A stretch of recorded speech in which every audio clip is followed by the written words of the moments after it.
வணக்கம். இந்த வீடியோவில் சற்று முன் 11 மாத பென்ஷன் குட் நியூஸ், அரசு ஓய்வூதியர்களுக்கு புதிய மாற்றம் சார்ந்து தகவல்களை பார்ப்போம். இந்த வீடியோவை தொடர்ந்து பார்க்குறதுக்கு முன்னாடி நம்ம சேனலை இதுவரைக்கும் சப்ஸ்கிரைப் பண்ணாதவங்க சப்ஸ்கிரைப் பண்ணிக்கோங்க.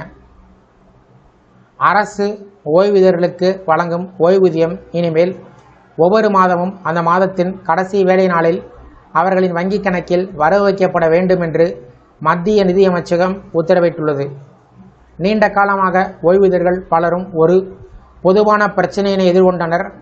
அதாவது ஓய்வூதியம் சரியான நேரத்தில் கிடைக்காதது. சில சமயத்தில் சில நாட்கள் தாமதமாகவும் சில சமயத்தில் அதைவிடவும் கூடுதலாகவும் தாமதம் ஏற்பட்டது. இந்த தாமதம் வேலையில்லாமல் ஓய்வூதியத்தை மட்டும் நம்பி வாழக்கூடிய மூத்த குடிமக்களுக்கு பெரிய சிரமத்தை ஏற்படுத்தியது. மாத செலவுகள், மருத்துவ செலவுகள், வீட்டுத் தேவைகள் போன்றவற்றை சமாளிக்க அவர்கள் சிரமப்பட்டார்கள். இதனால் நிதி சுமை மட்டுமில்லாமல் மன அழுத்தம் அதிகரித்தது. இந்த நிலைமை குறித்து பல புகார்கள் மத்திய அரசிடம் வந்தன.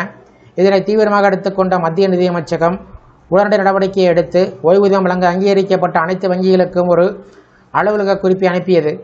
மார்ச் மாதம் தவிர மற்ற அனைத்து மாதங்களிலும் ஓய்வூதியம் அந்த மாதத்தின் கடைசி வேலை நாளில் கட்டாயமாக வழங்கப்பட வேண்டும். இதன் மூலம் ஓய்வூதியர்கள் தங்களின் பணத்தை தாமதமில்லாமல் பெற முடியும். மார்ச் மாதத்திற்கு மட்டும் ஒரு விதிவிலக்கு அளிக்கப்பட்டிருக்கிறது. காரணம், அந்த மாதம் வங்கிகளுக்கு வருடாந்திர கணக்கு முடிப்பு நடைபெறக்கூடிய காலமாகும். எனவே மார்ச் மாதத்திற்கான ஓய்வூதியம் ஏப்ரல் மாதத்தின் முதல் வேலை நாளில் வழங்கப்படும் என்று கூறப்பட்டுள்ளது. வங்கிகள் ஓய்வூதியத்தை கணக்கில் வர வைத்த உடனேயே அதற்கான மின்னணு அறிக்கையினை அன்றே சமர்ப்பிக்க வேண்டும் என்று அறிவுறுத்தப்பட்டுள்ளது. இதன் மூலம் இந்த செயல்முறை சரியாக நடைமுறையில் உள்ளதா என்பதை அரசு கண்காணிக்க முடியும். இந்த வீடியோ குறித்த உங்களுடைய கருத்துக்களை கமெண்ட் செக்ஷனில் பதிவிடுங்க. இந்த வீடியோ பிடிச்சிருந்ததுன்னா வீடியோக்கு ஒரு லைக் பண்ணுங்கள். இந்த வீடியோவை உங்களுடைய நண்பர்கள் மற்றும் உறவினர்களுக்கும் ஷேர் பண்ணுங்கள். மற்றும் ஒரு பயனுள்ள வீடியோவில் சந்திப்போம். நன்றி.